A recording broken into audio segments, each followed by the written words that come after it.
Hello everyone, welcome back to your channel knowledge with CK. Start करते हैं आज का ट्यूटोरियल। आज का ट्यूटोरियल डिपेंड करता है किस पे? इम्पीचमेंट प्रोसेस ऑफ प्रेसिडेंट महोदय। आपको बताया था मैंने कि हम करेंगे इम्पीचमेंट प्रोसेस किसका? प्रेसिडेंट महोदय का। किस में लिखा हुआ है? आर्टिकल याद रखना है आपको 61 में। सीधा सीधा क्वेश्चन ये भी पूछा जा सकता है कि प्रेसिडेंट के इम्पीचमेंट का प्रोसेस कौन से आर्टिकल में लिखा हुआ है? तो आर्टिकल 61 में लिखा हुआ है। ठीक, आगे चलते हैं। ये आपके इम्पीचमेंट का प्रोसेस क्या कहता है उस पर बात करते हैं। ये बता रहा है आपका प्रोसेस कि प्रेसिडेंट महोदय पे इम्पीचमेंट का प्रोसेस कब चलाया जा सकता है? जब वो कॉन्स्टिट्यूशन का वायलेशन करते हैं, यानी कि उसका क्या करते हैं? उल्लंघन करते हैं। ठीक है। हालांकि कॉन्स्टिट्यूशन का वायलेशन होता कैसे है इसकी डेफिनेशन आपके नहीं दी हुई है कॉन्स्टिट्यूशन में कि उल्लंघन किस प्रकार से किया जा सकता है या क्या रीज़न हो सकता है, किस तरह की चीज़ें हैं, या उनके ऊपर कदाचार का हम लोग आरोप लगाकर भी क्या कर सकते हैं? इम्पीचमेंट का प्रोसेस चला सकते हैं। इम्पीचमेंट का प्रोसेस कहाँ चलेगा? पार्लियामेंट के हाउसेस में चलेगा, जो भी हाउस है हमारे लोकसभा और राज्यसभा। कैसे चलेगा? कि महाअभियोग का जो आरोप है, इम्पीचमेंट प्रोसेस यानी कि क्या कहेंगे हम उसे? महाअभियोग कहेंगे। और क्या कहेंगे इसके बारे में? ये संसद के किसी भी सदन में लाया जा सकता है। ठीक है, यानी कि राज्यसभा में भी और लोकसभा में भी। लाने के लिए कितने सदस्यों की चाहिए परमिशन? 1/4 उस हाउस में जितने हैं। जैसे हमारे राज्यसभा में 245 है और लोकसभा में कितने हैं? 545। तो इन हाउस के ये जो मेंबर हैं, इन मेंबर्स का 1/4 पार्ट अगर ये कहता है कि इम्पीचमेंट प्रोसेस चलाना है तो उसके बाद इम्पीचमेंट प्रोसेस को लाया जा सकता है। और इसके लिए प्रेसिडेंट महोदय को कितने दिन का नोटिस देना होता है? 14 डेज़ का क्या करना होता है? नोटिस देना होता है कि 14 दिन का हम उनको नोटिस देंगे कि भाई हम आपके ऊपर कौन सा प्रोसेस चला रहे हैं, इम्पीचमेंट का प्रोसेस चलाना चाहते हैं, ताकि वो भी अपनी तरफ से क्या कर सके? तैयारी कर सके। ठीक, ये आपके इन दोनों आर्टिकल्स को समझाने के लिए, फर्स्ट और सेकंड। फिर बाद में ये क्या करा है? Such resolution has been passed by a majority of not less than 2/3 of total member of the house.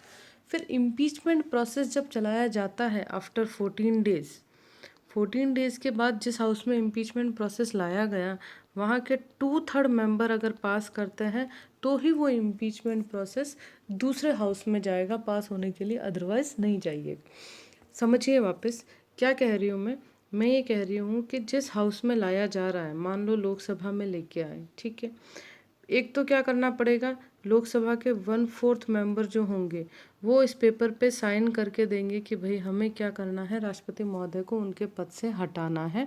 इसके लिए क्या किया जाए? इम्पीचमेंट प्रोसेस चालू किया जाए, जो स्पीकर की सहमति से होगा। ठीक, 14 दिन पहले राष्ट्रपति महोदय को इसका नोटिस दिया जाएगा कि आपके ऊपर ये प्रोसेस चलाया जाएगा, आप अपनी तरफ से तैयारी कर लें जो भी आरोप है उनके हिसाब से। ठीक, फिर क्या कहा गया है कि जैसे लोकसभा में 1/4 से तो परमिशन लेकर इस प्रोसेस को लाया गया, अब इम्पीचमेंट प्रोसेस लोकसभा के हाउस में चल रहा है। ठीक है, तो जब ये चल रहा है उस वक्त इस प्रोसेस को पास करने के लिए, यानी कि इम्पीचमेंट प्रोसेस लोकसभा पे पास होने के लिए कितनी मेजोरिटी चाहिए? 2/3 मेजोरिटी चाहिए। अगर 2/3 मेजोरिटी आ गई तो अब ये लोकसभा से पास होकर कहाँ जाएगा? नेक्स्ट हाउस में जाएगा, यानी कि कहाँ जाएगा? राज्यसभा में जाएगा, जो भी सेकंड हाउस होगा। ठीक, अब थर्ड देख लेते क्या है। When a charge has been preferred by either house of parliament, the other house shall have investigate the charge. कुछ प्रॉब्लम है, हाँ ठीक है। Investigate the charge or cause the charge to be investigated, and the president shall have the right to appear and not to represent it at such investigation।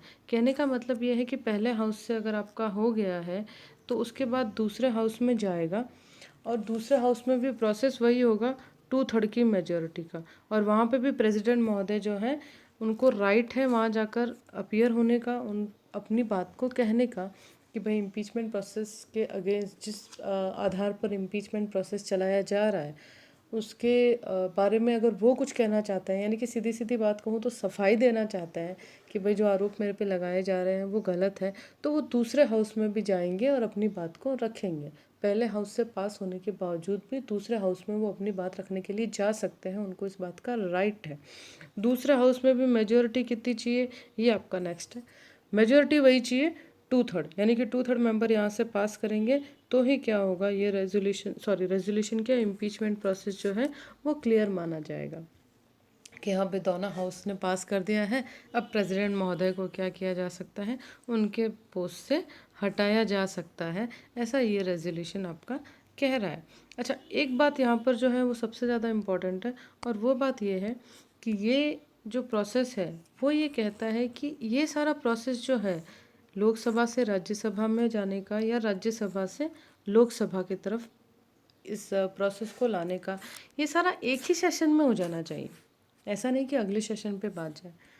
एक ही session से मेरा मतलब क्या है, आपको पता है कि 3 सेशन चलता है। एक तो होता है बजट सेशन, एक होता है मानसून सेशन, और एक होता है विंटर सेशन। पार्लियामेंट के ये 3 सेशन चलते हैं, ठीक है ना, जिसमें ये सेशन तो बहुत छोटा होता है, ये दोनों सेशन फिर भी बड़े होते हैं।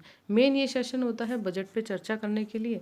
तो मान लीजिए इस सेशन में इस लोकसभा में इम्पीचमेंट प्रोसेस को लाया गया, 14 डेज़ का नोटिस दिया, लोकसभा से पास हो गया, राज्यसभा में गया, राज्यसभा से भी ये पास हो जाना चाहिए। इन्हीं पूरे मानसून सेशन के अंदर, जितने दिन का मानसून सेशन आपका चलेगा उतने दिन में ये क्या हो जाना चाहिए, पास हो जाना चाहिए। अगर पास हो गया तो प्रेसिडेंट महोदय को उनकी पोस्ट से हटाया जा सकता है, अदरवाइज इम्पीचमेंट प्रोसेस क्या हो जाएगा, कैंसिल हो जाएगा, और फिर आपको नेक्स्ट सेशन में इस प्रोसेस को वापस लाना पड़ेगा, यानी कि विंटर सेशन या और किसी सेशन में।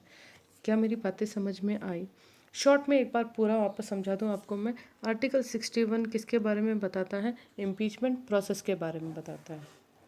क्या बताता है, किन आरोपों पे कि कॉन्स्टिट्यूशन का वायलेशन किया जा रहा है या फिर मिसकंडक्ट उनका जो है कॉन्स्टिट्यूशन के प्रति, उसके आधार पर क्या लाया जा सकता है, इम्पीचमेंट प्रोसेस लाया जा सकता है। दोनों में से कोई भी हाउस ला सकता है, कोई भी इनिशिएट ले सकता है, और 14 डेज़ का नोटिस दिया जाता है। इनिशिएट लेने के लिए 1/4 मेंबर के सिग्नेचर होने चाहिए पेपर पे कि हम इम्पीचमेंट प्रोसेस चलाना चाहते हैं।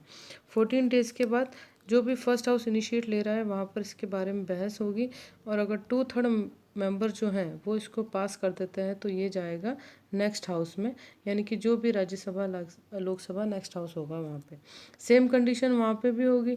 वहाँ पे भी 2/3 मेंबर जो हैं वो उसको क्या करेंगे, पास करेंगे, तो इम्पीचमेंट प्रोसेस सक्सेस हो जाएगा और प्रेसिडेंट महोदय को उनके पोस्ट से हटा दिया जाएगा। ये है प्रेसिडेंट महोदय के रिमूवल का प्रोसेस, जिसे हम क्या कहते हैं, रिमूवल का प्रोसेस है, जिसे कहा जाता है impeachment process. I hope I clear your all doubt. If any doubt you have, please comment in the box, and have a wonderful time ahead. Thank you.